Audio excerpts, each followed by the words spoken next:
Hola, soy Cecilia Pisos y les voy a leer el capítulo 1 del Cumpleaños sin fin, el primer libro de la saga La Torre Menguante. Sombras nada más. Teodoro Pippin se hizo Pippin, Teodoro Pippin se hizo Pippin. Con esta bella melodía terminé mi primer día de escuela en el nuevo barrio. Y así, con las notas de esta canción resonando en mis orejas, volví por primera vez a mi nuevo hogar desde mi nueva escuela, perseguido durante varias calles. Primero por mis nuevos compañeros y después, cuando los dejé atrás a puro correr, por sus bromas sonoras y voladoras. Y con el eco de mi apellido, que no dejaba de repipintirse en el aire. Mis compañeros, claro, eran nuevos para mí, pero no tanto como yo era el nuevo para ellos. Pero más que el nuevo compañero, era el nuevo blanco de sus burlas. Y estas burlas que te hacen en la escuela, lo digo por experiencia, se te quedan revoloteando sobre la cabeza todo el día, hasta que una de ellas te empieza a picotear en el pecho buscando el centro exacto de tu corazón. Pero ya basta, Teodoro Pippin, me dije a mí mismo usando las palabras de mi papá. Reacciona y camina con la frente en alto. Claro que la frente en alto es un decir, porque mucho la altura no me da. Y es que soy un poco como mi nombre y apellido indican. Empiezo a lo grande y luego...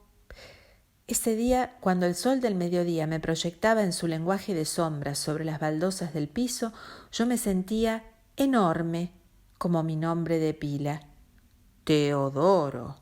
En cambio, si me miraba de reojo, reflejado en los cristales de alguna tienda, solo veía a un niño flacucho, por cierto, a un tal Pippin. En fin, entre las bromas chillonas y las sombras engañosas, cuando me detuve a esperar el semáforo de la avenida, se me ocurrió de pronto revisar mi mochila. No fuera a ser que no tuviera conmigo la jaulita de Kiri. Ya había cometido el error de olvidarme la chaqueta en el banco y al regresar a buscarla, ver cómo se la llevaba puesta uno de los bullies de la clase. ¡Ah, qué bien!, pensé. Por suerte la jaulita estaba... pero estaba vacía. Bueno, no del todo. Dentro de la jaulita había un pequeño papel hecho un bollo que decía: para volver a ver a tu bicharraco de la suerte, deberás hacer lo que te ordenemos. Pronto tendrás más noticias. ¡Muajaja!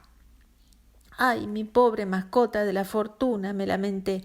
La había tenido siempre a la vista hasta la última hora, cuando en la clase de ciencias nos pasaron el documental Vegetación achaparrada de los grandes desiertos del planeta.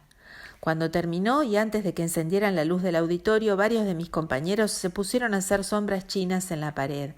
«Pippin, ¿a qué no haces la sombra del pato? ¿A qué no te sabes la del ciervo?»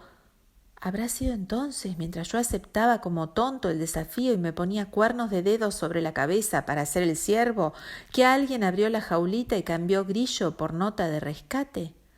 De golpe me sentí solo y desprotegido, sin Kiri.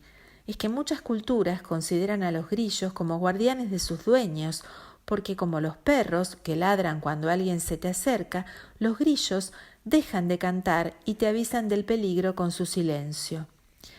Mi papá es inventor y fue un colega y amigo suyo, el doctor Wasabi, quien trajo a casa una rama con una ninfa, que es como un grillo bebé, el día que yo nací, hace ya casi 11 años, para que la buena suerte de que estos insectos atraen se me pegara, había dicho. También para que mis padres supieran al instante si era cálido o no el lugar donde yo me encontraba. Porque existe una fórmula para calcular la temperatura de un lugar por los cri-cris de los grillos. En 1897, el físico Amos Dolbear expresó una fórmula para poder calcular la temperatura ambiente por el canto de estos bichitos. La temperatura sería 10 más el número de cri-cris del grillo por 60, o sea, por los 60 minutos, menos 40 sobre 7. Un año después, cuando yo decía mi primera palabra, pantógrafo, de tanto que me la había hecho repetir mi papá mientras trabajaba en su tablero con un pantógrafo, Kiri hacía oír también su primer cri-cri. y así como fui abandonando mis pañales de bebé, mis jardineros y pantaloncitos, mi mascota fue mudando de exoesqueleto varias veces hasta el día de hoy, y podría decirse que desde aquellas primeras palabras fuimos inseparables, yo y Kiri o Kiri y yo. El nombre de mi mascota viene de una palabra más larga en japonés, kirigirisu, que significa grillo, exactamente lo que Kiri es. ¿Y yo entonces vendría a ser un regalo de los dioses? Porque Teo significa Dios y Doron regalo, como quiso mi mamá cuando buscó mi nombre en uno de los interminables libros de su máquina de leer. Quizá anticipándose a que el apellido Pippin siempre me haría sonar cómico para todos, quiso ponerme un nombre que impresionara a los graciosos y los hiciera desistir de sus burlas. No lo sé. Evidentemente, si esa fue su intención, no funcionó. Nadie se había impresionado con Teodoro en mi nueva escuela, y nadie lo había pronunciado completo con sus 2 O sonoras finales. En cambio, Pippin pasó a ocupar el centro de atención y ocasionó un remolino de risas al parecerse tanto a... bueno, ya se sabe. Así que ese día, muy abrumado, iba llegando a mi casa, la Torre Menguante, cuando me paré frente a su imponente entrada. La torre es el rascacielos más alto de la ciudad. Tiene 77 pisos más la cúpula de cristal, que no se sabe cuántos metros le agrega, porque siempre hay sobre ella una nube estancada que no permite realizar mediciones precisas. También es, parece, el edificio más abandonado. Dicen que cada día caen a la acera no menos de 20 pequeñas gargolitas que se desprenden de la fachada y se hacen polvo, como su fama.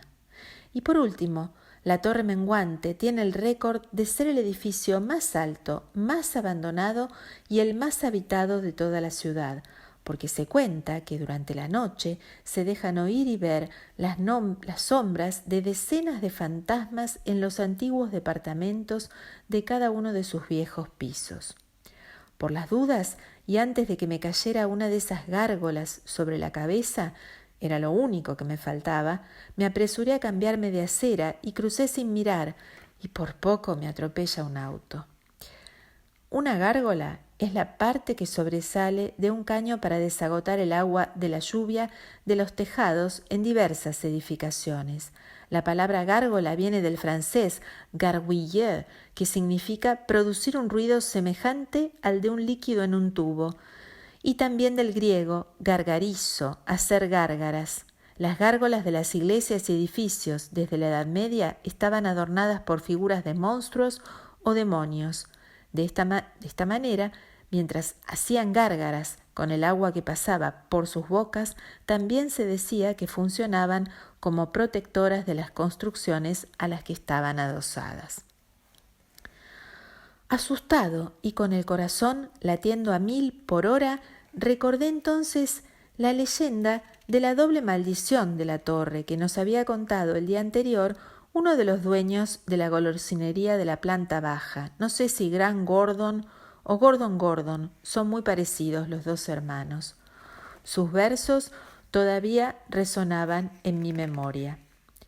Si quedas a la sombra de la torre y el sol está en el medio de tu frente, sujétate o serás resbaladizo, la vida se te hará dura pendiente. Si quedas a la sombra de la torre y las estrellas te burlan con sus guiños, sujétate o saldrás azul volando como fantasma, aunque te creas niño. Si no hubiera cruzado de acera, la maldición que se aplicaba a mi caso era la primera. Suspiré aliviado, sin saber que la segunda me alcanzaría igual unas noches después.